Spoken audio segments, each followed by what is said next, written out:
करने का, अगर मान लीजिए पेड़ के समान है जो इच्छाओं को पूरा करता है, उसमें फिर वो रस के समान सुंदर, फल के समान भागवतम है। अगर हम पूरे वृक्ष की तुलना सारी शिक्षाओं से करें तो पेड़, शाखाएं, तने, ये सब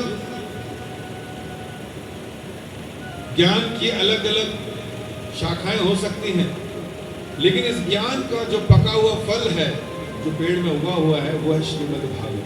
कादमुख अर्थात शुभदेव गोस्वामी के मुंह से जब उस मीठे फल पर एक भक्त का मुंह लग गया कथा में, तो उसका रस और उसका स्वाद और बढ़ गया। सुखदेव गोस्वामी वास्तव में श्रीमती राधा रानी के तोते हैं आध्यात्मिक जगत में। आए तो उनके तोते ने कहा, भाई मैं भी चलूंगा राधा रानी जी, हम भी नीचे आए। और वो विचार कर रही थी कि भगवान तो हमेशा भजन में, गुणगान में लगे रहते हैं, और मैं देखो कि पिछली बार पिता की यज्ञ स्थली में मैंने प्राण त्याग दिए थे, फिर मैं दोबारा जन्म लेकर आई पर्वत मुनि के यहाँ पार्वती के, मैं डरती हूँ तुम्हें दोबारा ना खो दूं। तो शिव हंसने लगे, नहीं नहीं, तुम अगर चली भी गई थी तो दोबारा मुझे ही तो मिली, और मैं तुम्हें नहीं भूला क्योंकि मैं मरता नहीं हूं, मुझे शरीर बदलना नहीं पड़ता। तो कहती है, ऐसा क्यों? तुम शाश्वत कैसे हो? कहते क्योंकि मैं भागवत जैसे अमृत का पान कर कर अमर हो चुका हूं, इसलिए मेरी मृत्यु नहीं होती। कहती तो मुझे भी सुना, मैं भी चाहती मैं अमर हो जाऊं, तुम्हारे साथ हमेशा रहूं। कहते अच्छा, तो ठीक है, मैं तुम्हें भागवत की कथा सुनाऊंगा, लेकिन देखना कोई विघ्न न डले, और खबरदार सोना नहीं, सोना नहीं। कथा में नींद आ जाती, क्योंकि संसार के रगड़े झगड़े बहुत हैं। जैसे भगवान की शरण में जाते हैं तो लोग शांत हो जाते हैं, पीसफुल हो जाते हैं, आनंद उठाते तो नींद आ जाती है। क्या देखते?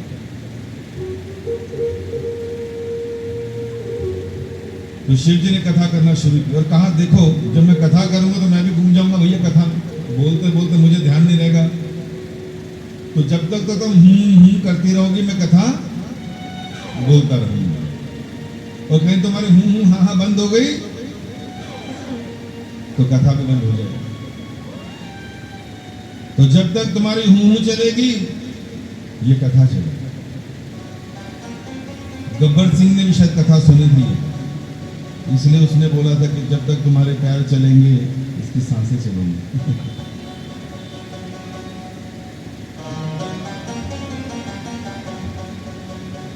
तो भगवान की सुंदर कथा का अमृतपान शुरू हुआ। शिव जी ने कथा करना शुरू की, पार्वती जी सुनते रही और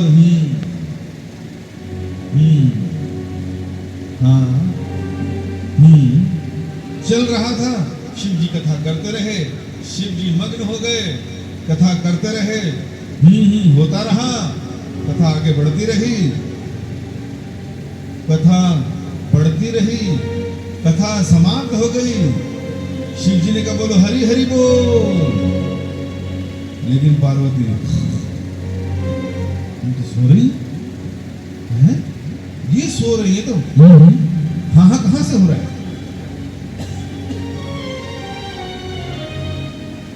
तो पार्वती उठी, भगवान क्या हुआ, आगे क्या हुआ? कहता आगे क्या हुआ, खत्म कर दी मैंने, 12 स्कंद में खत्म हो गया, और तुम अब पूछ रही है तो हूं नहीं कर रही थी। कहती मैं तो कब की सो गई थी। कहते हूं हो कहां रहा है? तब देखा पेड़ पर एक तोता, वो कथा सुनने के चक्कर में क्या कर रहा था,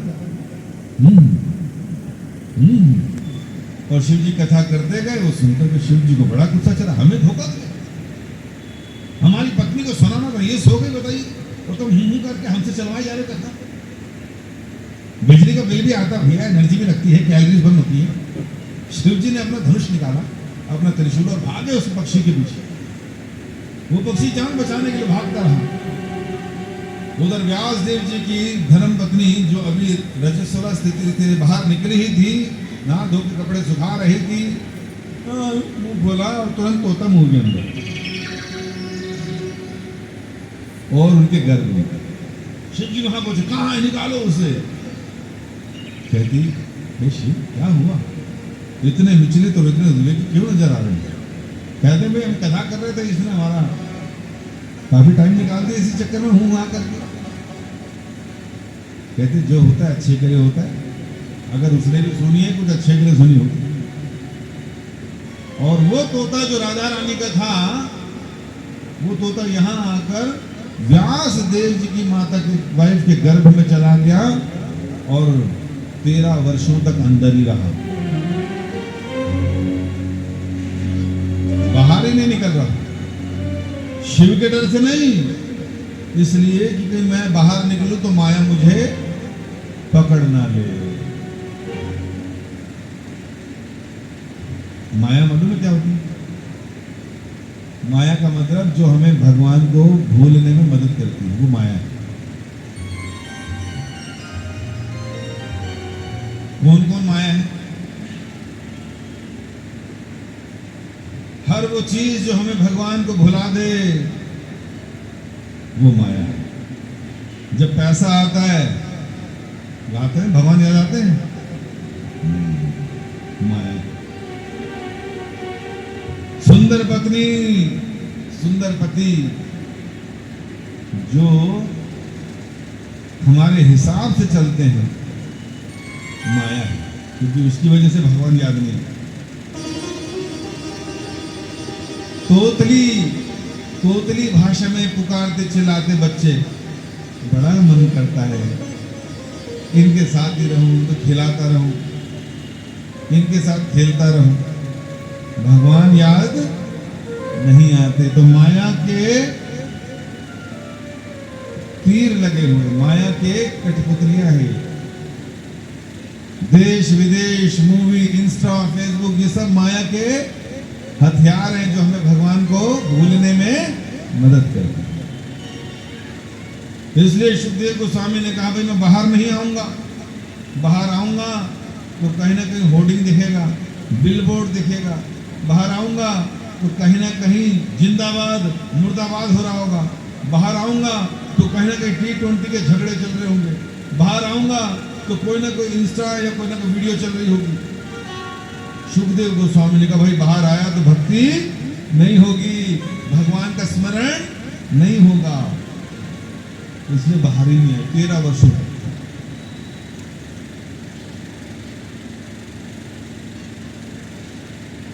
13 वर्षों तक बाहर नहीं आए। व्यास देव जी चिंतित, द्वारका चले गए भगवान कृष्ण से मिलने। भगवान मेरा बच्चा बाहर नहीं आ रहा, जरा कुछ मदद करिए ना। भगवान कृष्ण आए, कहे भैया हाँ काहे नहीं आते बाहर? कहते भगवान आप ही की माया पकड़ लेगी इसलिए बाहर नहीं आते। माया भी तो भगवान की है, भगवान ने तो रची है। कहते चिंता मत करो महाभागवत, तुम बाहर आओ, तुम्हें मेरी माया तंग नहीं करेगी। ये बोलते ही, आश्वासन मिलते ही भगवान से, सुखदेव एक बालक के रूप में बाहर आ गए। और बाहर आते ही मम्मी, पापा, how are you? What should I do? What is my name? In which school I should go? ये सभी बातें करी, क्या खिलौना, कहाँ स्कूल जाऊंगा, क्या करूंगा, मेरी प्रॉपर्टी कितनी, ना ना ना। बाहर निकले और भागे जंगलों की तरफ, जंगल की तरफ भाग रहे। क्यों भाग रहे? कि भैया नहीं तो मम्मी पापा मुझे अपने मोह से, अपने प्यार से फिर बांध देंगे। बांधते कि नहीं? ये जीवात्मा भगवान का अंश है। जब इस संसार में आता है 9 महीने माता के गर्भ में रहता है। भागवतम में ही आएगा तीसरे स्कंद में कि बच्चे का डेवलपमेंट कैसे होता है। और बच्चा माता के गर्भ में 7वें महीने में जाकर किस प्रकार भगवान से प्रार्थना करता है, क्योंकि 100 जन्म याद आ जाते हैं, स्पेशल सोच कि 100 जन्म में मैं किस किस योनि में रहकर आया हूँ।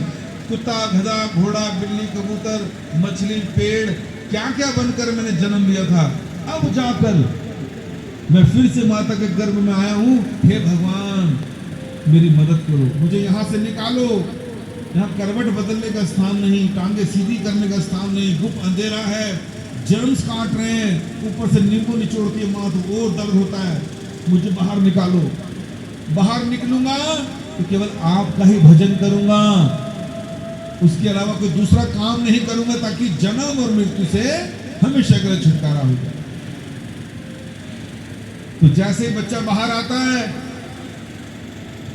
हम उसके माता पिता, चाचा चाची, ताया ताई, बुआ फूफा जो भी है, उसको भुलाने की पूरी कोशिश करते हैं। बेटा तू भगवान का अंश नहीं, हमारा अंश है।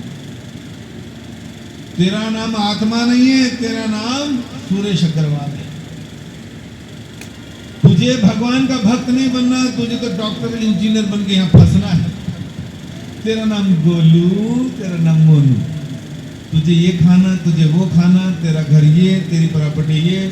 बेटा कहीं से याद ना आ जाए कि तू भगवान का भक्त है, तू भगवान का अंश है। खबरदार अगर मंदिर गया ये सब जानने के लिए, तुझे तो अभी संसार में सड़ना है, क्योंकि बेटा हम भी सड़ रहे, हम भी भुगत रहे। तो तू कैसे निकल जाएगा बिना भुगते?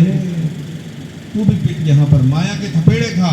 हम उसको रॉन्ग आइडेंटिफिकेशन देते हैं, टेम्परेरी नए नाम देते हैं, अपने संबंधों से उसको जकड़ लेते हैं, ममता और मोह के चक्कर में फंसा लेते हैं। खुद भी जब यहाँ से जाते हैं तो उन्हीं का स्मरण करते हुए मरते हैं, तो फिर आ जाते हैं। और वो भी ऐसी ट्रेनिंग लेके पैदा होता है कि दूर दूर तक याद नहीं होता मैं कौन हूँ, भगवान कौन है, मैं क्या करने आया हूँ, नहीं। और फिर वो इस संसार में जन्म, बुढ़ापा, बीमारी, मृत्यु, इन चक्रों में फंसा रहता है। फिर से जन्म लेता है पशुओं की योनि में, फिर यही काम करता है, आहार, निद्रा, भय, मैथुन, फिर मरता है, फिर आता है, फिर कभी इस धर्म में, कभी उस धर्म में, कभी इस योनि में, कभी उस योनि में, और जीवन भर जन्म मृत्यु का चक्र खत्म नहीं होता। और 15-15 साल तक ऐसे स्कूलों में डाल देते हैं जहां पर उसको भगवान कभी याद नहीं कराएंगे। ऐसी शिक्षा दे देंगे जिससे पढ़ा लिखा एक ऐसा जानवर बन जाए, ऐसा गधा बन जाए, जो पढ़ लिख कर केवल गधे की तरह काम धंधा कर कर इस पेट को भरने के लिए भागता रहे, सुबह से शाम तक पैसा इकट्ठा करता रहे, और शरीर को एक दिन खत्म करके फिर से गलत गलत योनि में जाए। कोई स्कूल में, कोई घर में चर्चा करने वाला नहीं मिलता कि भगवान कौन है, तुम कौन हो। ये टेम्परेरी शरीर है, हम तेरे नकली माँ बाप हैं, 60 साल के लिए हैं, लेकिन तेरी आत्मा के असली पिता तेरे भगवान पिता कृष्ण हैं। इसकी चर्चा कभी नहीं करते, इसलिए हमारे दुख कभी कम नहीं होते, इसलिए जन्म मरण से बाहर नहीं निकल पाते, इसलिए हमारा इस दुखों का फुल स्टॉप कभी नहीं लगता। ये सच्चाई है जीवन की। इसको ना हम डिस्कस करते हैं, ना सुनना चाहते हैं। हाय हाय, ये कैसी भागवत कथा शुरू हो गई, हमने तो ऐसी कभी नहीं सुनी। हाय झंझोड़ के रख दिया, हाय बीपी बढ़ गया, हाय। यहाँ पर आपको मीठी गोलियां नहीं देंगे हम। एक होती है डॉक्टर के पास मीठी गोली, एक होती है कड़वी गोली। अगर हम तुम्हें मीठी गोलियां देंगे तो जिंदगी भर चूसते रहो, दुख दर्द कभी खत्म नहीं होंगे। एक होती है कड़वी ओरिजिनल गोली, जिससे तुम्हारा जन्म मृत्यु का रोग खत्म हो जाएगा। तो कौन सी वाली खानी है, मीठी वाली, कड़वी वाली? कड़वी वाले हाथ खड़ा करो। कितने लोग कड़वी वाली अच्छी लग रही है गोली? लग रही है ना? सच्चाई भैया यही है। नहीं तो मीठी मीठी भी दे सकता हूँ, 2-4 बढ़िया भजन गाऊंगा, कृष्ण अपने धाम में, हम अपने काम में। हमने कृष्ण को नहीं छेड़ा, उन्होंने हमें नहीं छोड़ा, बस वो अपने धाम में, हम अपने धाम में। बाद में कथा के बाद ताली बजाएंगे, जो सुना झाड़ के चले जाएंगे, प्रसाद गाय खिलाओ बस। ऐसे कितने सप्ताह सुन लो, सप्ताह रफ्ता हफ्ता निकलते जाएंगे, जीवन में बदलाव नहीं आएगा। और भैया भागवत कथाकार भी तो अपना घर बना रहा है, उसे भी अपना 3 BHK 4 BHK चाहिए, तो वो सुनाएगा जिससे कि आप शांति से सुनकर उसकी कथा में नाच कूद कर उससे अच्छा लगेगा। तो आपने उसको नहीं छेड़ा, आपने उसकी ईगो हर्ट नहीं करी, बढ़िया डोनेशन मिल गया, मेरे 3 BHK 4 BHK की इंस्टॉलमेंट चली गई, मेरी एक बड़ी कार की इंस्टॉलमेंट चली गई, आप भी खुश रहो और मैं भी खुश रहूं। बोलो सत्यनाम हरे कृष्ण। ऐसी तो होता है जी, लेकिन सच्चाई जीवन की यही है।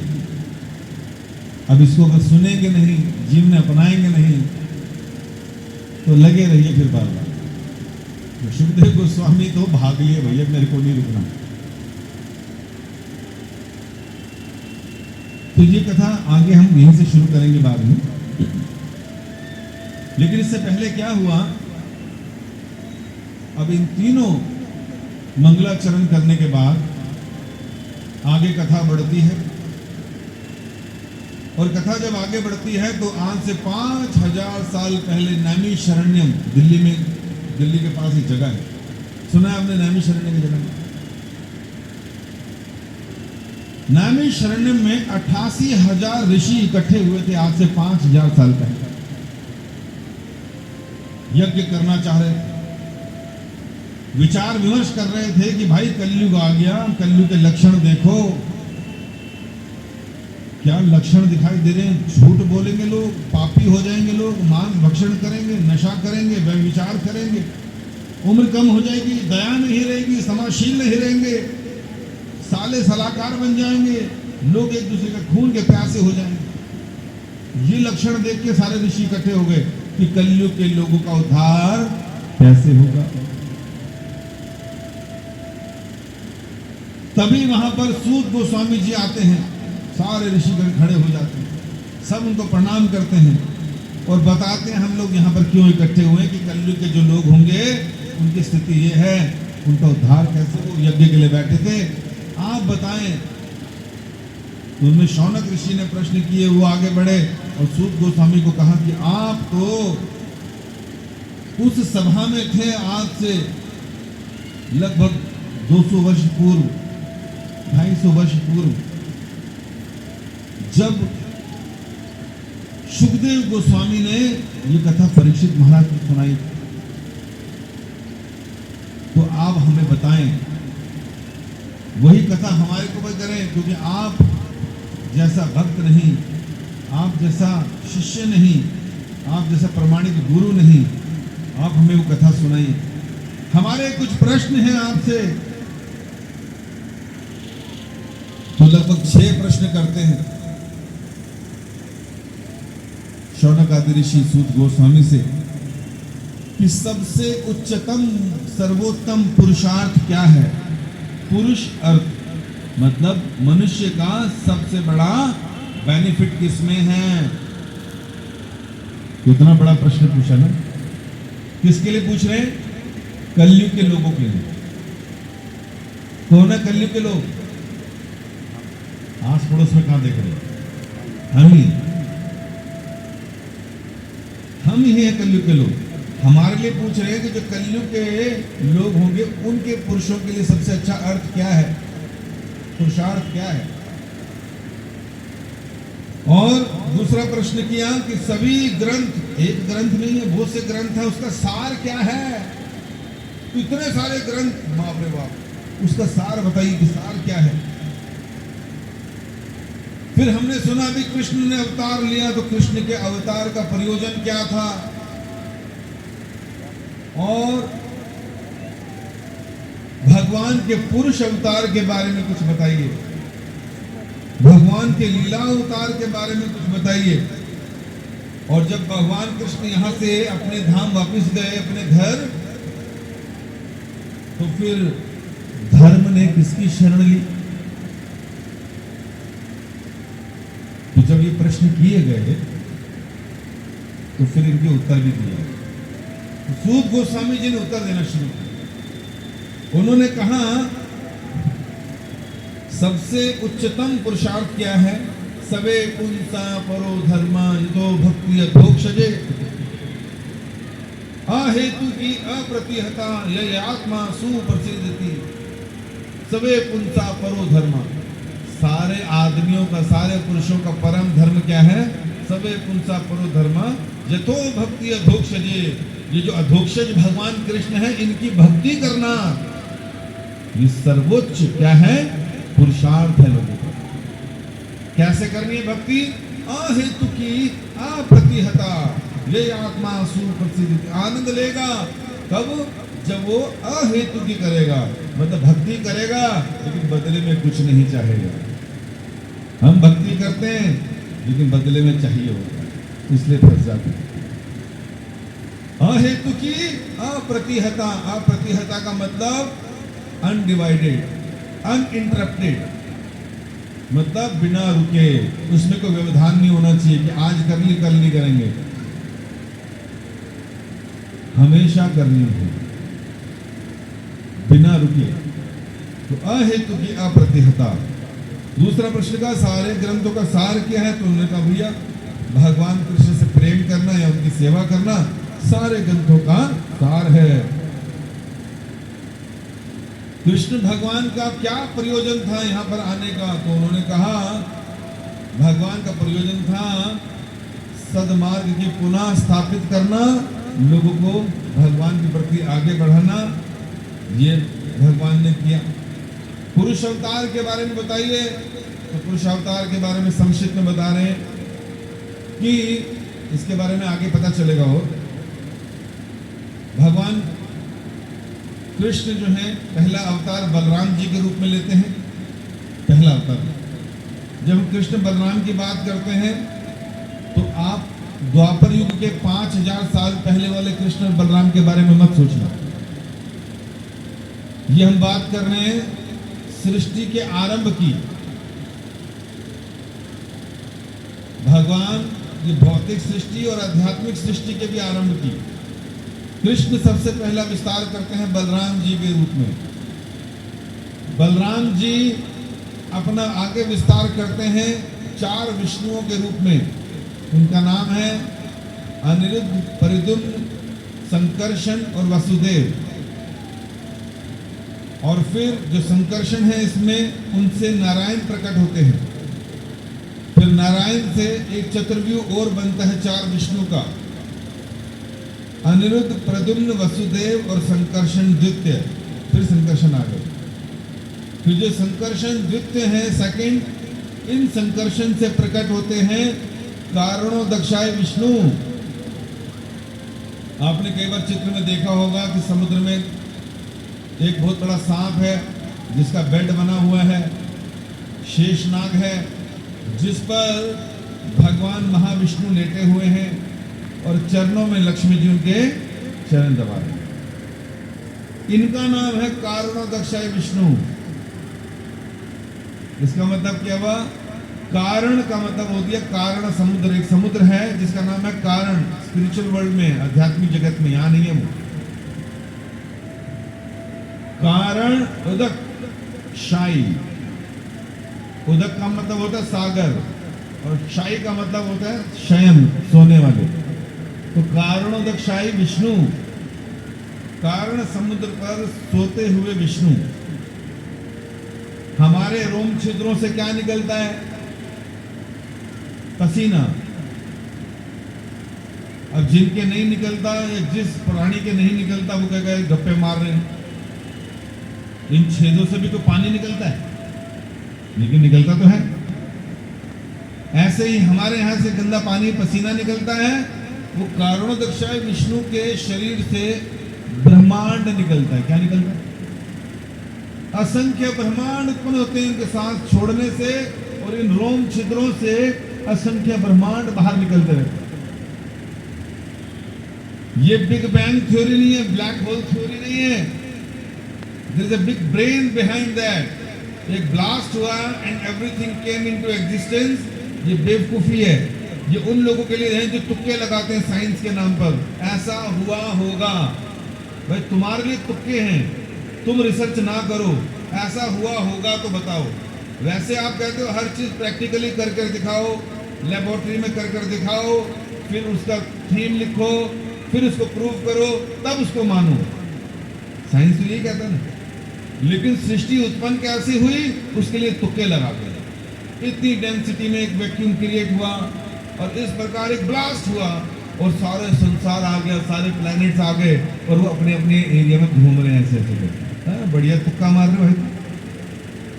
हमसे पूछ लो अगर तुम्हें नहीं मालूम तो, ग्रंथ तो बता रहा है कारणों दक्षाई विष्णु के रोम छिद्रों से ब्रह्मांड बाहर निकलते हैं। और इन सारे ब्रह्मांडों के अंदर देख, उन भगवान के आगे साथ सब छोटे छोटे लेकिन बड़े हो जाते, बड़े रहते हैं। इतने बड़े ब्रह्मांडों के अंदर इन्हीं कारणों दक्षाई विष्णु से दूसरे विष्णु प्रकट होते हैं जिनका नाम है गर्भ दक्षाई विष्णु, गर्भ उदकशाई विष्णु।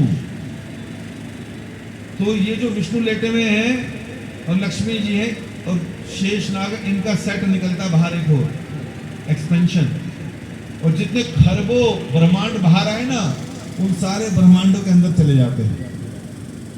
उनका नाम है गर्भोदक्षाई विष्णु। जैसे हमारे शरीर के अंदर आत्मा और परमात्मा अंदर आते हैं तो हम हिलते डुलते हैं, जीवन आ जाता है शरीर में, और ये निकाल दो तो खत्म। तो जब ब्रह्मांड बाहर निकले तो ये भी हवा में तैयार ही रहे थे मरे हुए, लेकिन भगवान विष्णु गर्भोदक्षाई गर्भ में एंटर कर गए, उस ब्रह्मांड के गर्भ में एंटर कर गए और अपने पसीने से उस ब्रह्मांड को आधा भर दिया।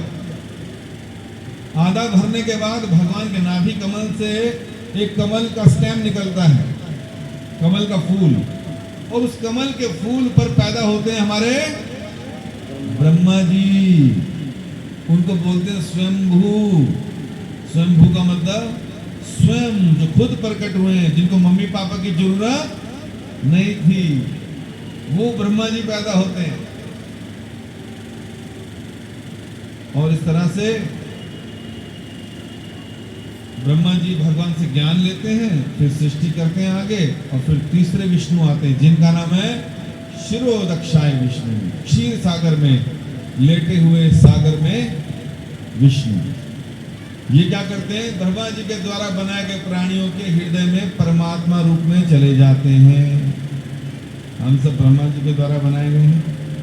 शिरोदक्षाय विष्णु हम सब के हृदय में है, मनुष्यों के हृदय में भी, मुस्लिमों के हृदय में भी, क्रिश्चियंस के हृदय में भी, सिखों के हृदय में भी, हाथी के हृदय में भी, चींटी के हृदय में भी।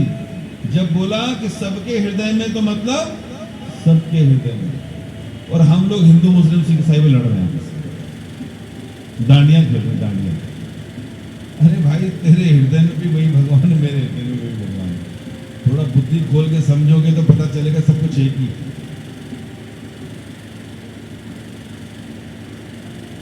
इस तरह से सबके हृदय में परमात्मा उपस्थित हो जाते हैं।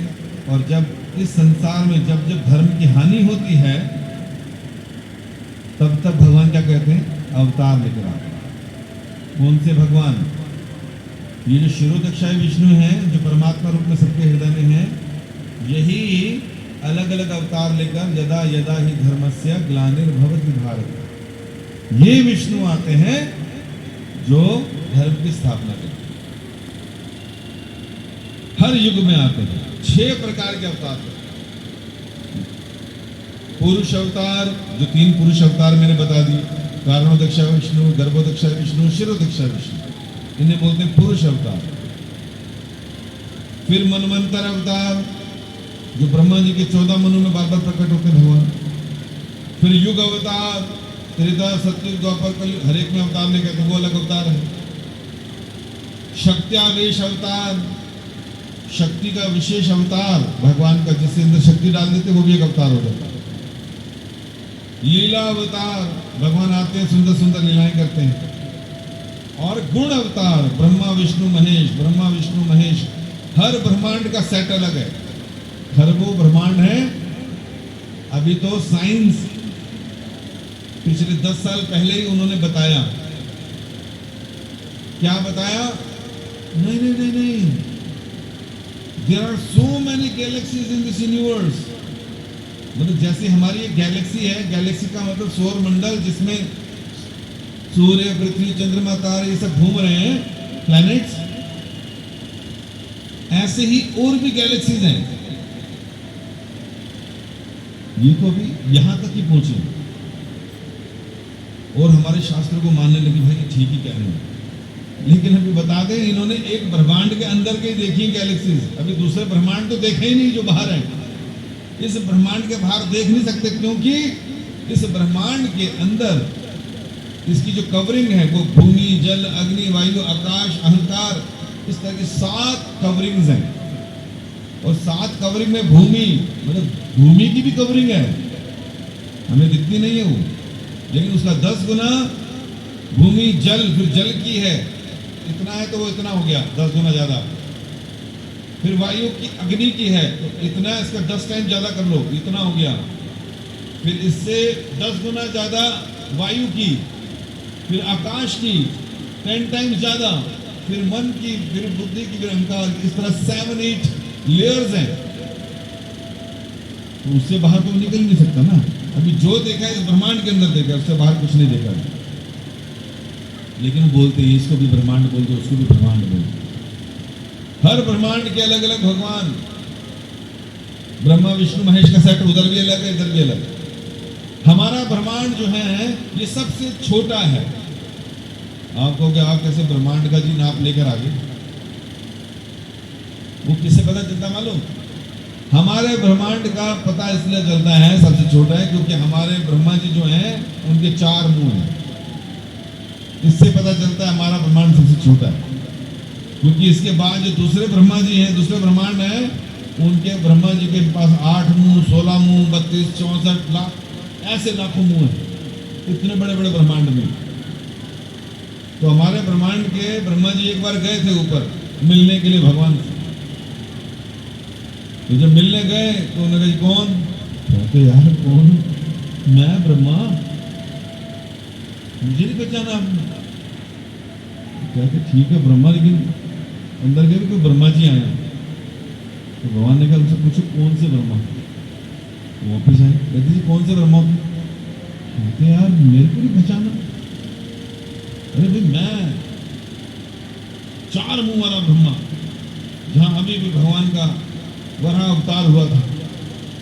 ओह ठीक है, भगवान वो आए जहां पे आपका अपने अवतार लिए थे ना, वराह। कहते हाँ। अच्छा 4 मुंह वाले? कहते हाँ, भेजो भेजो। ब्रह्मा जी अंदर गए।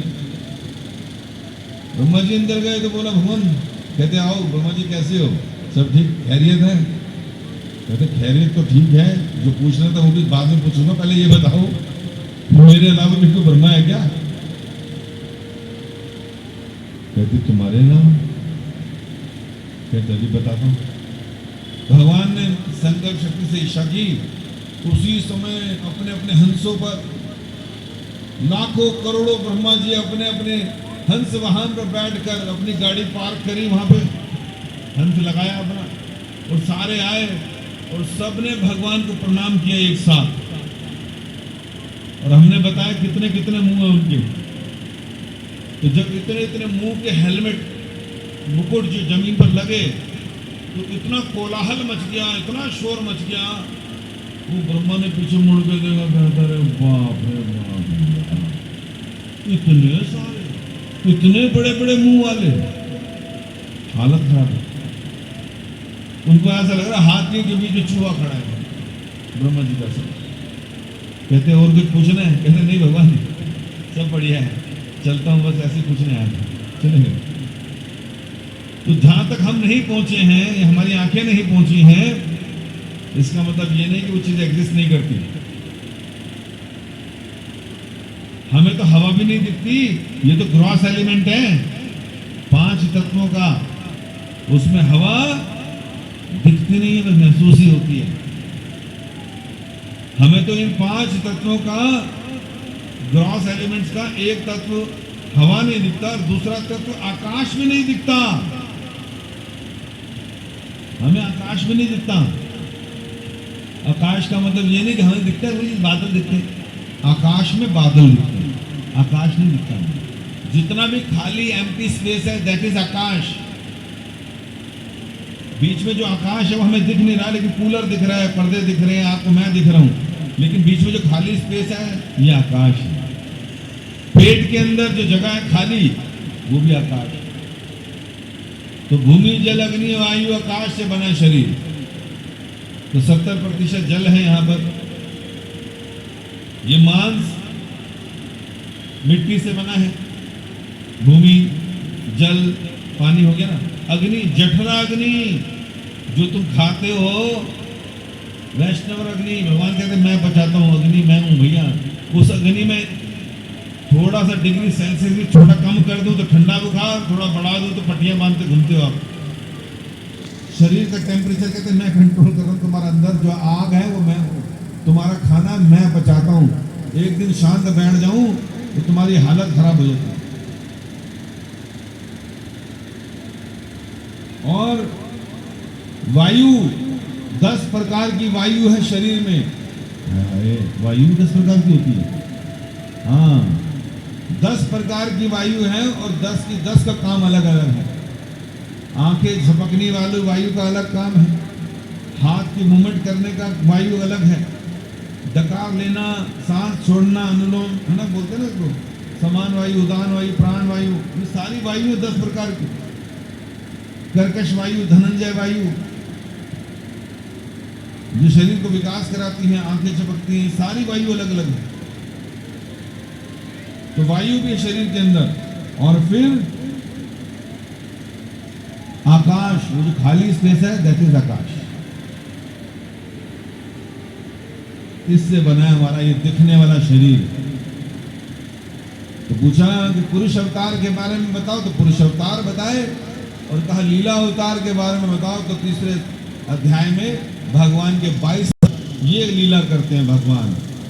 कभी मत्स्य रूप में आते हैं, कभी वराह रूप में आते हैं, और कभी वामन रूप में आते हैं, कभी परशुराम रूप में आते हैं, कभी बलराम रूप में आते हैं, कभी कृष्ण रूप में आते हैं, कभी राम रूप में आते हैं, कभी नरसिंह रूप में आते हैं।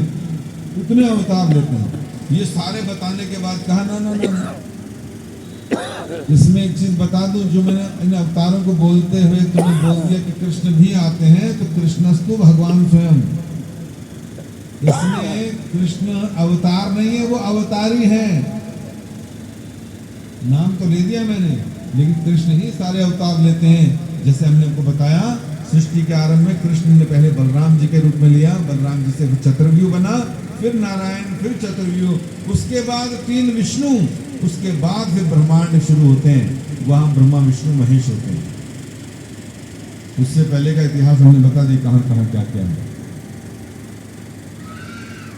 तो लीला अवतारों का वर्णन, और उसके बाद भगवान जब अपने धाम वापस गए तो धर्म ने भागवत की शरण ली। कलयुग में हमारे लिए जो अंधेरा है भगवान के बगैर इस संसार में, तो श्रीमद् भागवतम टॉर्च लाइट का काम करेगा, अग्नोत्र, जो हमें रास्ता दिखाएगा। और उससे फायदा क्या होगा कि हम भगवान को समझ पाएंगे, शिक्षा ले पाएंगे। और इस तरह से ये प्रश्नों के उत्तर दिए। फिर आगे चलकर और प्रश्न करते हैं कि भाई श्रीमद् भागवतम को संकलित क्यों किया गया व्यास देव जी के द्वारा, कब करा गया, किसने कहा, किसने लिखा, तो उसकी बारे में बात करते हैं। तो बताते हैं व्यास देव जी सारे ग्रंथों की रचना कर कर एक वेद को 4 वेद भागों में बांटा। क्यों? क्योंकि अलग अलग वृत्ति के लोग हैं संसार में,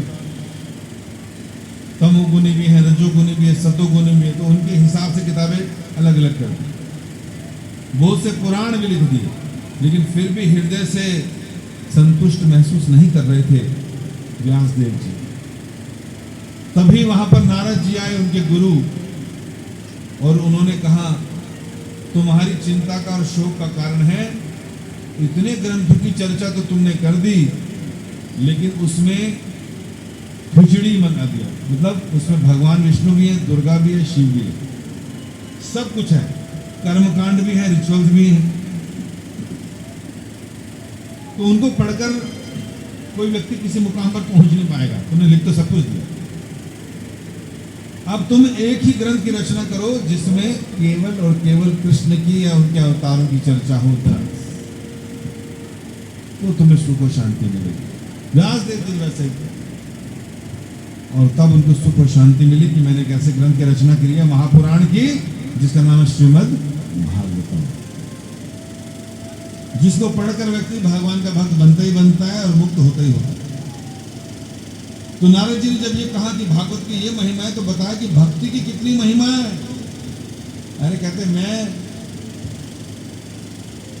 गंधर्व था, गंधर्व पिछले जन्मों में स्वर्ग में सुंदर था, अप्सराओं को हाथ में लेके घूमता था, नाचते खेलते कूदते थे। एक बार संकीर्तन के लिए सब मिले तो मैंने वहां पर संकीर्तन करने की जगह कुछ और कर दिया। श्राप मिल गया, जाओ दासी पुत्र बन जाओ। तो मेरा जन्म हुआ दासी पुत्र के रूप में, नारद जी कहते हैं। तो चतुर्मास के टाइम कुछ भक्त आए हमारे घर पर, मेरी माँ ने बहुत सेवा की, मैंने भी उनकी सेवा की, उनका उचिष्ट खाया, उनसे कुछ शिक्षा ली। जब वो चले गए कुछ दिन बाद मेरी माँ को सांप ने डसा, मेरी माँ मर गई। माँ के जाने के बाद मुझे लगा चलो अब ठीक है, मैं अकेला हूं, भक्ति कर सकता हूं, और फिर मैंने भक्ति शुरू कर दी। और इस प्रकार मैंने खूब उत्कंठा के साथ भक्ति शुरू की, और फिर मुझे सफलता मिली, और मैं अब इस जन्म में नारद के रूप में। तो ये है भक्ति का और भगवान के भक्तों की सेवा का फायदा, कि व्यक्ति भगवान का इतना अंतरंग पार्षद हो गए कि पूरे संसार में भ्रमण कर रहे हैं, भगवान का गुणगान कर रहे हैं। और इस तरह से ये चीज बताते हुए थोड़ा सा साइड ट्रैक हो जाते हैं, और कुंती महारानी की चर्चा चल बैठती है, भीष्म पितामह की चर्चा होती है। क्यों होती है? क्योंकि अब थोड़ी सी कथा में रुचि आ गई, कि प्रश्न ऐसा पूछा गया तो बताया कि किस प्रकार विदुर जी वहां से घर छोड़ के चले गए, और कुंती महारानी अपने बच्चों के साथ भटक रही थी, और कुंती महारानी इतने कष्टों में थी, विधवा होकर 5 बच्चों को पालना, जंगलों में भटकना। कुंती महारानी भगवान की बहुत प्रार्थना करी, विशान महाग्नि पुरुषाद दर्शना दशत्स भाया वनवास कृच्छता मृगे मृगे निको महार्थोस्कृतो द्रोणा शस्त्र हरि विरक्षिता। हे भगवान कृष्ण, वैसे तो तुम मेरे रिश्तेदार लगते हो, मेरे भतीजे लगते हो, लेकिन मैं जानती हूँ तुम परम भगवान हो। और मैं चाहती हूँ, तुम देखो ना हमारे पे बचपन से कितने कष्ट आए। कभी मेरे बच्चों को जहर दिया गया, हमें लाक्षा ग्रह में डालकर आग लगा दी गई, हमारे से सिंहासन छीन के जंगल जंगल में भटकाया गया। क्या क्या कष्ट नहीं आए। यहाँ तक कि वो ब्राह्मण के पुत्र ने हमारे 5 पुत्रों का भी वध कर डाला, जरासंध, क्या नाम था उसका, अश्वत्थामा। लेकिन जब जब हमारे पास कष्ट आए, लेकिन हम तुम्हारा स्मरण करते थे, और जब जब कृष्ण तुम्हारा स्मरण किया, तुमने हमारी हर कलेश से, हर दुख से रक्षा की। इसलिए उन्होंने कहा कि हमें और कष्ट आए, और कष्ट आए, ताकि उन कष्टों में जब हम आपका स्मरण करें बार बार, तो आपके स्मरण से हम लोग उस मुकाम पर पहुंच जाएं कि फिर दोबारा जन्म मृत्यु का चक्र ना पड़े हमारे जीवन में। इसलिए हम आपका स्मरण करना चाहते हैं। इसलिए और दुख दीजिए, और दुख दीजिए, ताकि हर दुख में आपका स्मरण कर सकें। ऐसी चेतना थी कुंती महारानी। क्या हम कभी ऐसा बोल सकते हैं भगवान और दुख दो, और दुख दो? नहीं, हम कहते हैं हमारे दुख लो, खत्म करो। लेकिन जितने दुख होंगे, उन दुखों में भी हमारी चेतना क्या है, भगवान में अगर लगी रहेगी तो दुख महसूस नहीं होगा। फिर बताया कि किस प्रकार भीष्म पितामह बाणों की शैया पर थे, और उस समय किस तरह से तुमने अपने भक्त की रक्षा करने के लिए उसके अंतिम समय में वहां पहुंच गए और उसको दर्शन दिए, ताकि वो ठीक प्रकार से आपका स्मरण करते हुए शरीर त्याग सके। क्योंकि जीवन का सबसे उत्तम क्षण यही है कि मरते समय भगवान का स्मरण हो जाए, भगवान का नाम मुख से निकले। कृष्ण गीता में कहते हैं अंत काले च माम निवास स्मरण मुक्त्वा कलेवरम। अंत काल में अगर मरते समय कोई मेरा स्मरण करता है, मेरा नाम लेता है, तो निश्चित रूप से मेरे धाम को आएगा, मेरे स्वभाव को प्राप्त करेगा। ना याति अत्र संशय, इसमें कोई संशय नहीं है। और अगर कुछ और स्मरण किया तो वैसा वैसा शरीर दे दूंगा, इसी संसार में फंसे रहने। तो पांडवों को लेकर के भगवान कृष्ण भीष्म पितामह के पास, उनसे उनको वर्णाश्रम धर्म का ज्ञान, राजा का क्या कर्तव्य होता वो सब सिखाया, और फिर भीष्म पितामह के सामने आ गए ताकि वो अपना शरीर त्याग सके। तो भगवान उनका कितना ख्याल रखा अंतिम समय में। तो जीने की कला मत सीखिए, जी तो कुत्ते भी रहे, गधे भी रहे, खाना पीना सोना, बच्चे पैदा कर।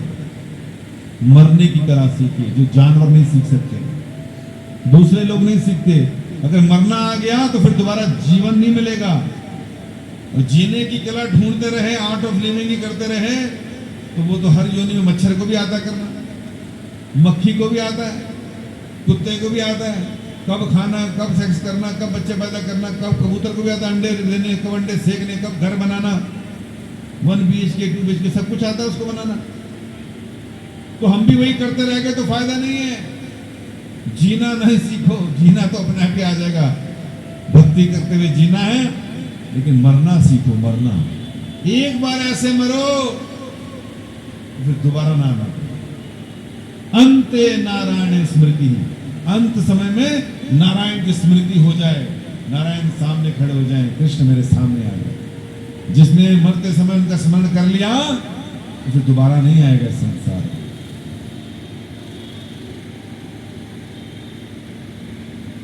इसलिए मरने की कला से practice makes a man perfect and woman also. आदमी और औरत अगर प्रैक्टिस करेंगे तो वही सब कुछ आएगा दिमाग में जो अंतिम समय में जो जीवन भर किया होगा। अगर पार्कों में ताश खेल रहे होंगे, डोलू लेके इधर उधर घूम रहे होंगे, पॉलिटिक्स की और क्रिकेट की चर्चा ही कर रहे होंगे जिससे कुछ नहीं मिलना तुम्हें, तो मरते समय बस केजरीवाल और बीजेपी याद रहेगी, बस कुछ नहीं। उनके द्वारा किए गए उपकार याद रहेंगे। आए मैं 500 रुपए की एक बोतल लाता था, अब मेरे मालिक ने 500 की 2 दिला दी। ये देखो, यही कुत्ता बिल्ली गधा बन के आना पड़ेगा। इसलिए इनका स्मरण ना हो, उसके लिए क्या करना पड़ेगा? प्रैक्टिस करनी पड़ेगी। भगवान का नाम जप, भगवान का कीर्तन, भगवान की भक्ति, भक्तों का संग, भागवत श्रवण, भागवत पढ़ना, लगे रहो इसमें। इतना डाल दीजिए, कहते ना गार्बेज इन गार्बेज आउट। अगर आपने कूड़ा ही डाला है अंदर तो कूड़ा ही बाहर निकलेगा अंत में।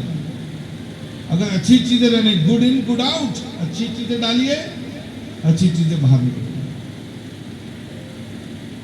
तो डालिए, जितना ज्यादा से ज्यादा कानों से कथा सुनेंगे, आंखों से दर्शन करेंगे, पढ़ेंगे, तब जाके अंतिम समय में भगवान का नाम निकले। बाकी जो चीज सुबह से शाम तक इकट्ठी कर रहे हैं ना, वो ना तो साथ जाएगी, बुद्धि और खराब करेगी, अंत में स्मरण कुछ नहीं होगा, फिर वापस आना पड़ेगा। तो मरना सीखना है, भीष्म पितामह से सीखो। उसके बाद फिर बताया कि किस प्रकार भगवान अपने धाम पर चले गए। पांडवों ने सब कुछ छोड़ा कि चलो हम भी चले यहां से। अब युधिष्ठिर ने कहा तुम संभाल लो, भीम कहता मैं नहीं संभालूंगा, मैं भी जाऊंगा। अर्जुन कहता मैं भी जाऊंगा पर्वतों में। और नकुल सहदेव ने कहा हाँ हम भी चलेंगे। द्रौपदी ने कहा मैं को छोड़ के जा रहा हूं, मैं भी चलूंगा। आज ऐसा हो जाए, भाई बोले भाई मैं जाना चाहता हूं, कहेगा तो कल का गए आज जा, साइन कर दे, एनओसी दे दे, मेरे को तो दोबारा नहीं आएगा, तेरा इस जायदाद पे कोई वो नहीं है, तू मर जाएगा बेटा, यहां नहीं आएगा। अपने बच्चों से भी एनओसी दिला। बहन की डोली जा रही है तो पहले एनओसी देकर जा, तू फिर वापस आ गई तो ये संबंध कलयुग, भोग राज करना चाहते हैं। यहाँ भाइयों को देखो, कह रहे मैं जा रहा हूँ भैया धाम, तू बैठ। कहते मैं भी नहीं, राज नहीं संभाल रहा कोई पूरे संसार का, हमें भी नहीं चाहिए भैया, सारे चले गए भगवान और हम फंसे रह गए हैं। हम बार बार आते रहेंगे, फिर मरने के लिए, फिर बुढ़ापे में कोई उठा नहीं जा रहा, कोई दिखाई नहीं दे रहा, कोई पढ़ा नहीं जा रहा, और खांस खांस के कप भरा हुआ है, न बोल पा रहे, घर वाले भी गालियां दे रहे हैं, बूढ़े बैल की तरह, कोई हमारी सुन नहीं रहा, कोई देख नहीं रहा हमको। अब भी यही रहेंगे, अब भी यही रहेंगे। ओए प्रॉपर्टी मेरी है, ये मेरा नाम लिख दे इसमें, पड़े रहो यहीं पर। अब त्यागो इसको मल की तरह, कूड़ा है, गंद है, सुबह मल त्यागते ना टॉयलेट में, पीछे मुड़कर देखते हैं, टॉयलेट में चाहते हैं 2-4 दिन अंदर बैठे, अंदर निकलना चाहते हैं तुरंत। यहाँ की ऑपुलेंस मल के समान है, इसको त्यागो और निकलो यहां से। तो इस तरह से सब लोग चले गए। और फिर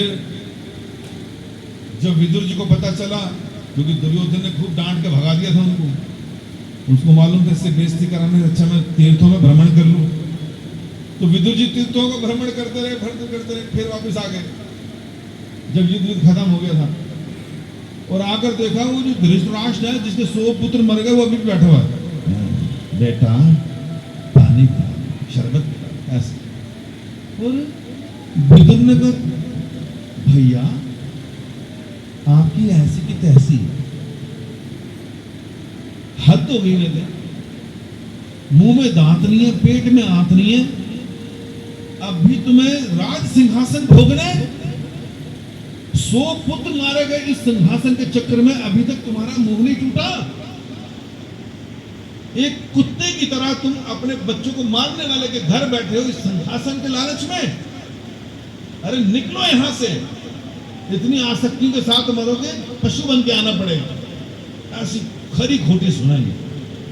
उसके अंदर जाग गया धृतराष्ट्र, अंधा था आंखों से भी, ज्ञान से भी, पुत्र मोह से भी, जाग गया। रात ही रात में भागा अपनी पत्नी को लेकर, चलो जंगल चल, जंगल यहाँ नहीं रहना। जंगल जाके भगवान का स्मरण करके ध्यान लगा के निकल गए, मुक्ति हो गई।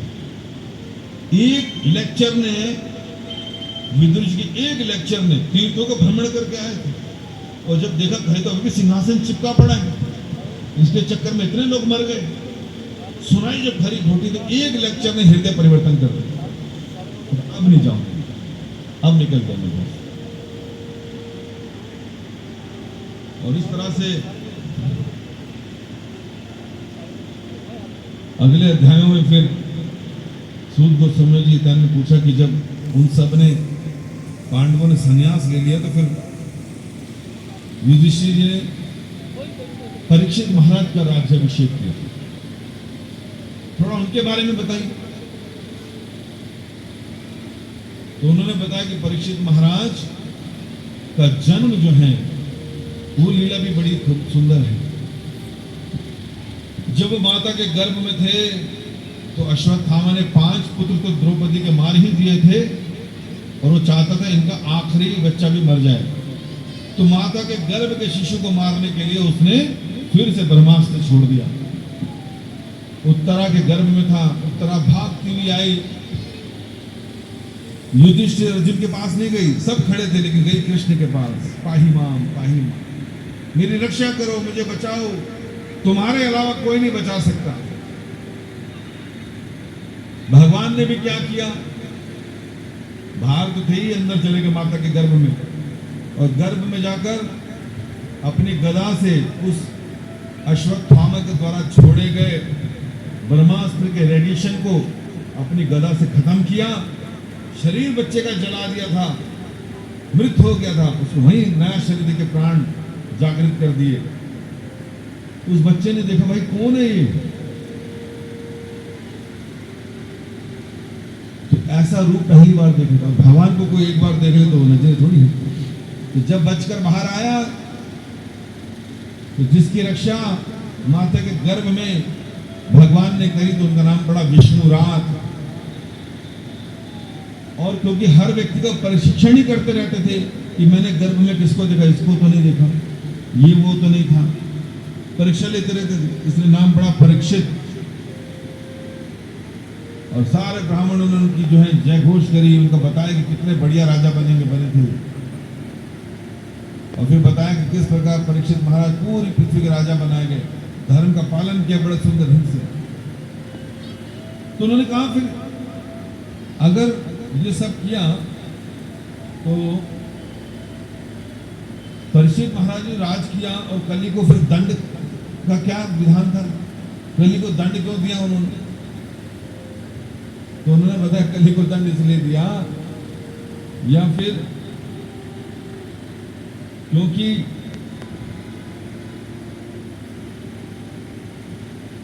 कलयुग उनके राज्य में आ चुका था, गाय और बैल को मार रहा था, 3 पैर तोड़ चुका था, राजवेश में था।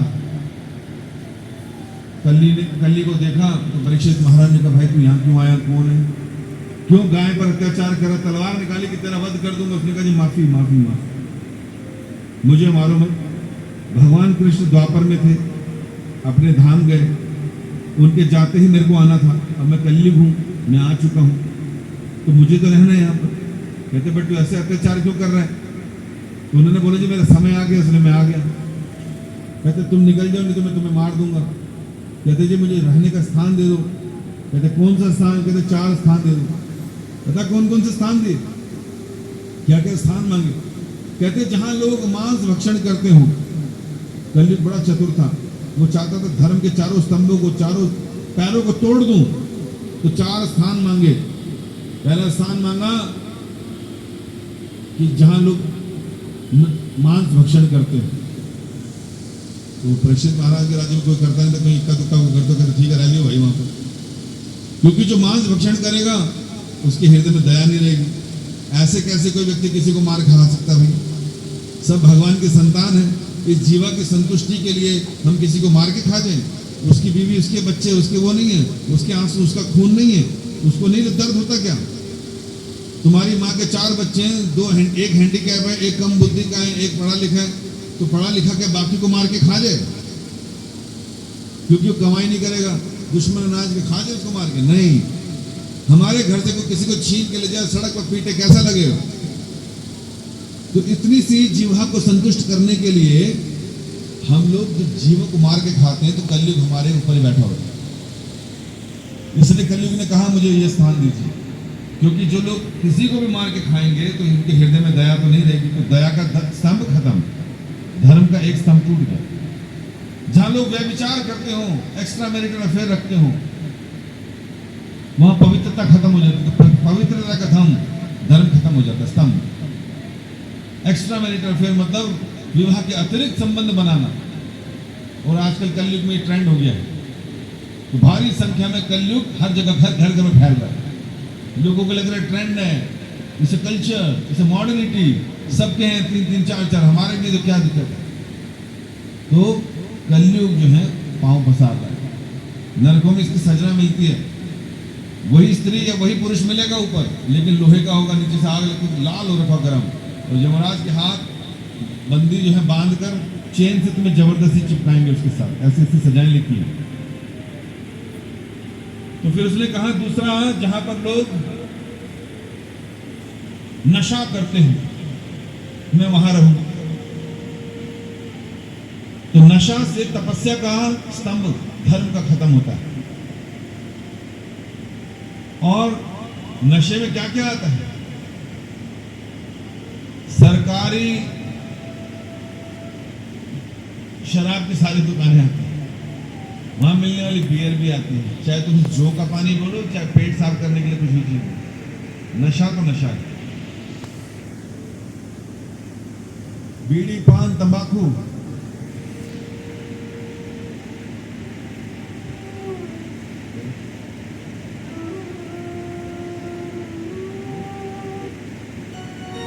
तो इस तरह से नशे भी आते हैं।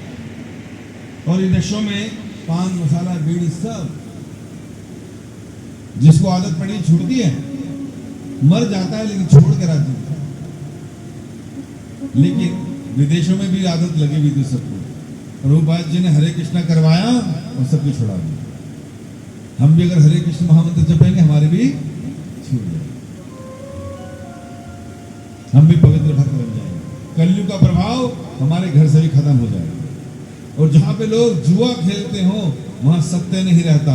ये 4 स्तंभ हैं, दया, तपस्या, पवित्रता और सत्यता, ये 4 स्तंभ हैं। कलयुग ने वो 4 स्थान मांग लिए। उस समय कोई नहीं था, आज कोई घर बचा नहीं हुआ। भारत जैसा देश जहाँ गाय की पूजा होती है वो बीफ एक्सपोर्ट में नंबर 1 रह चुका है, आजकल नंबर 2 या 3 है। इतना गाय कटकर यहाँ से भेजते हैं, ये देश है। और मांस भक्षी दिन ब दिन बढ़ते जा रहे हैं। 70% भारत में लोग मांस भक्षी हो चुके हैं। इसलिए इतने कलह, इतने कलेश, इतने युद्ध, इतने भूकंप आ रहे हैं। सबका बुरा हाल होना ही होना है। तो 4 स्थान मांगे और सोना भी मांग ले कि जहां पैसा या सोना है वो भी दे दो, उस स्थान पे भी रहता है। इसलिए कलयुग से बचना है तो इनसे दूर रहना है, इन चीजों से, कलयुग के प्रभाव से बचना है। और इस तरह से 4 स्थान मांगे तो कलयुग को छोड़ दिया। और फिर उन्होंने बोला कि परीक्षित महाराज आखिरकार यमुना के तट पर राजपाट छोड़कर क्यों गए?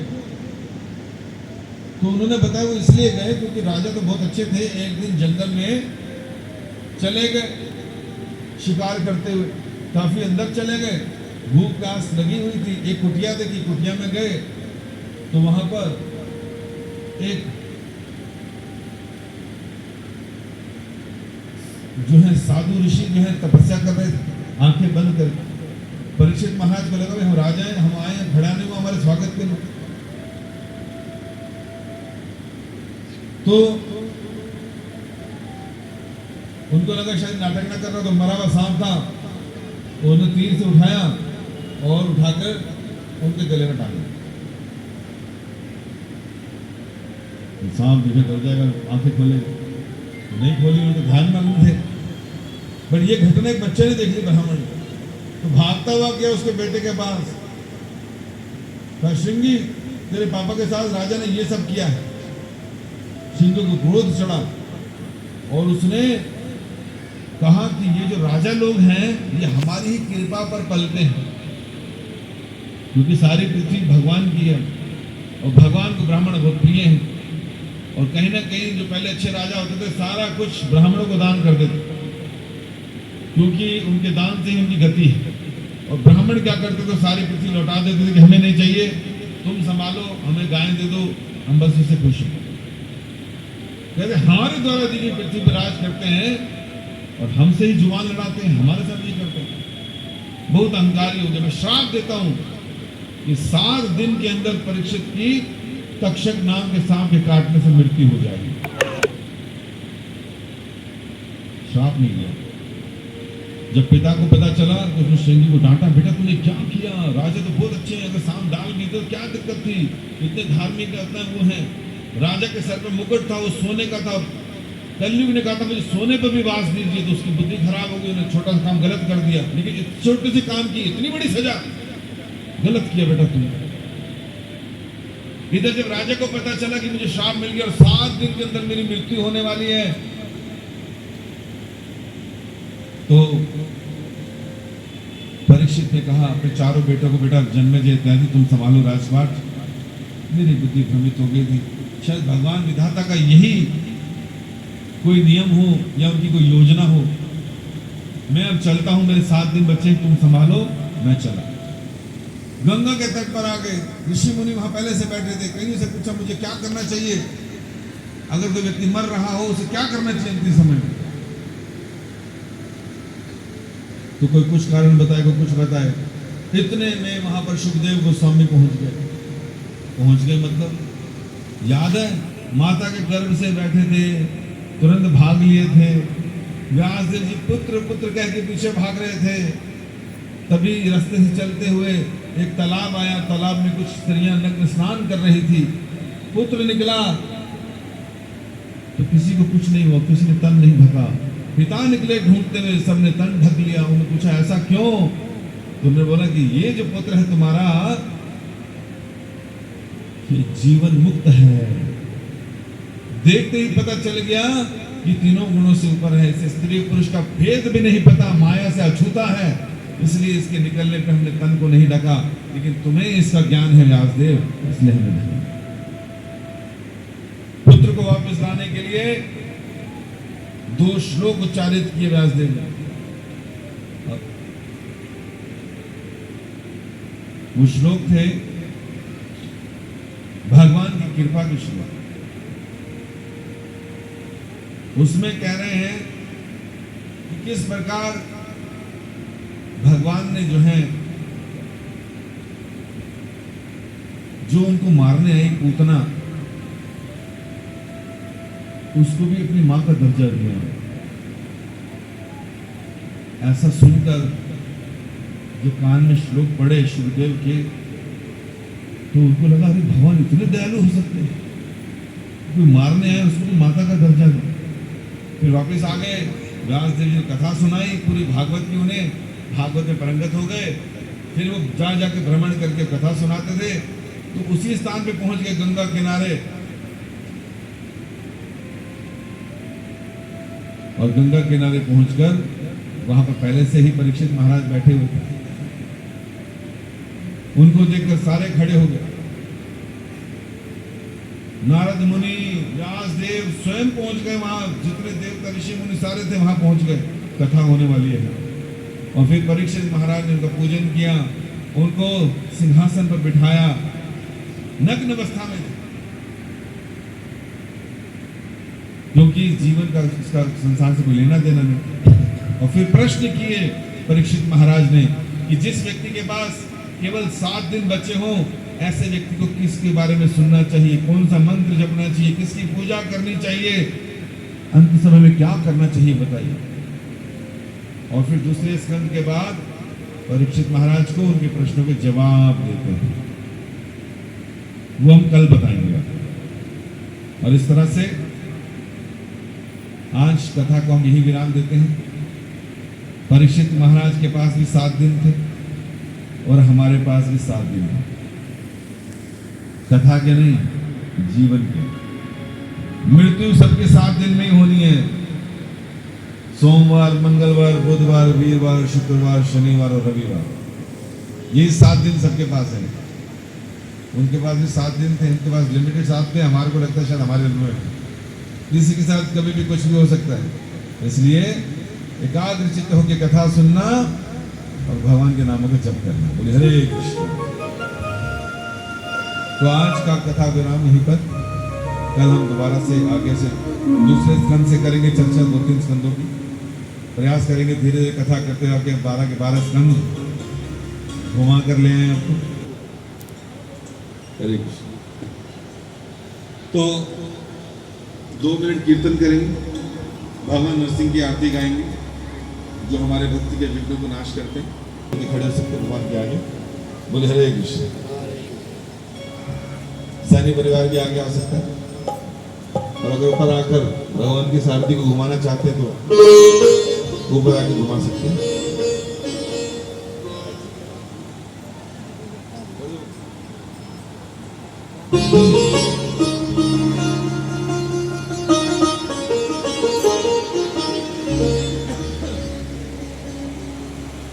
नमस्ते नरसिंहाय, नमस्ते नरसिंहाय, नमस्ते नरसिंहाय, नमस्ते नरसिंहाय। प्रहलाद लाद गाएंगे,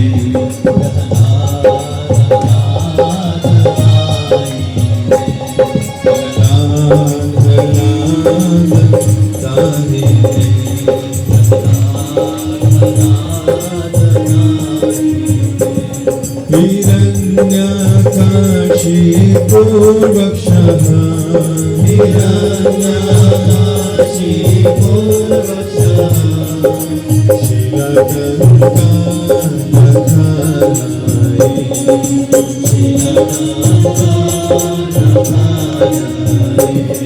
इतो नरसिंह पर तो नरसिंहा यतो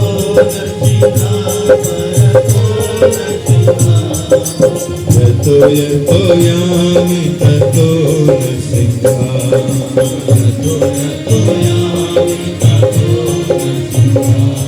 बहे नरसिंहा हृदये नरसिंहा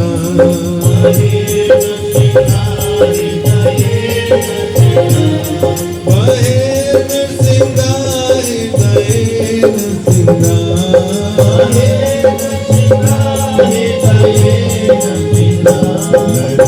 नरसिंहमतिं शरणं प्रपदे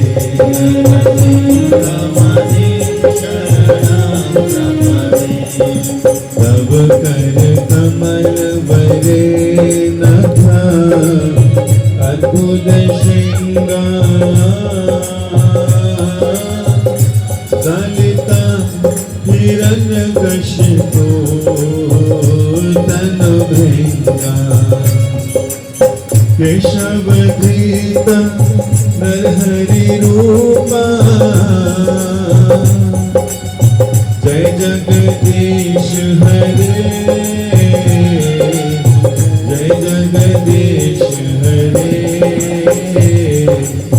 जय जगदीश हरे तब कर कमल वरे कथा अद्भुत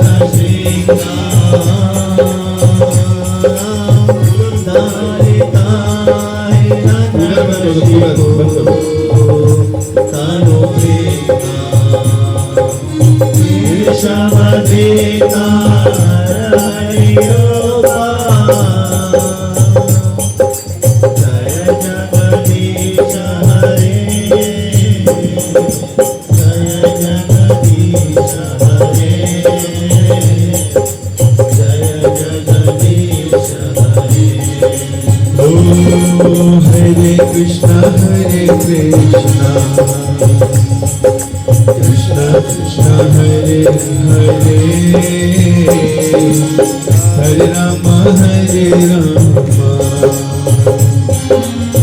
राम राम हरे हरे हरे कृष्णा कुछ लोग भगवान के सामने नृत्य भी कर सकते हैं, हाथ पकड़िए। हरे राम हरे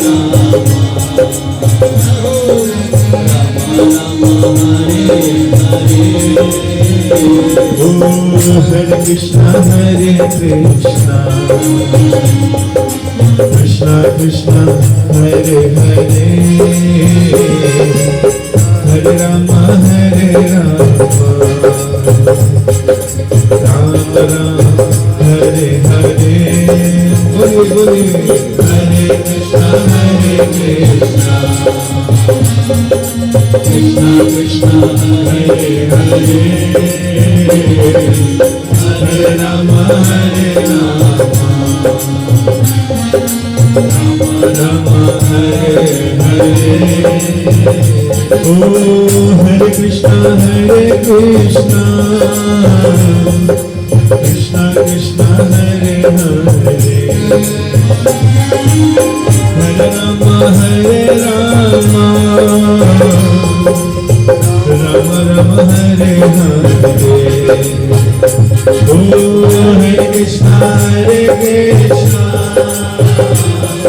कृष्णा कृष्णा हरे हरे राम राम हरे हरे ओ हरे कृष्णा कृष्णा कृष्णा हरे हरे हरे राम राम हरे हरे ओ हरे Krishna Krishna Krishna Hare Hare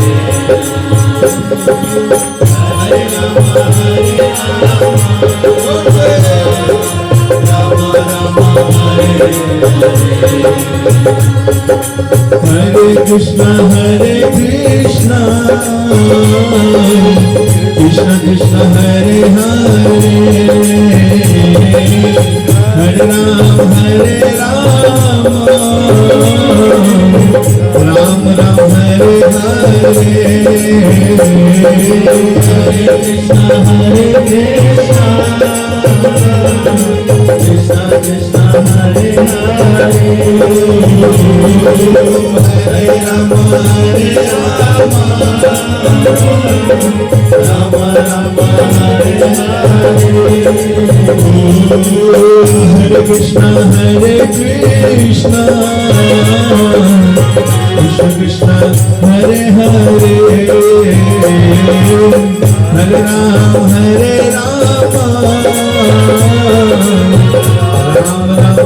Hare,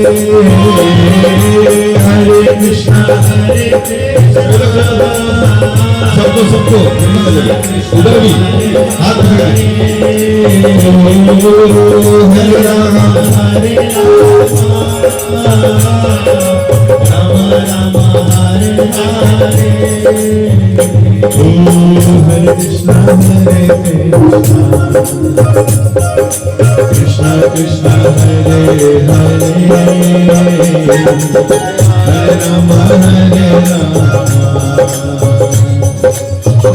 Ram, Hare Hare, Hare Krishna, Krishna Krishna, Hare Krishna, Hare Krishna, Krishna Krishna, Hare Hare, Hare Rama, Ram Ram, Hare Hare, Oh, Hare Krishna,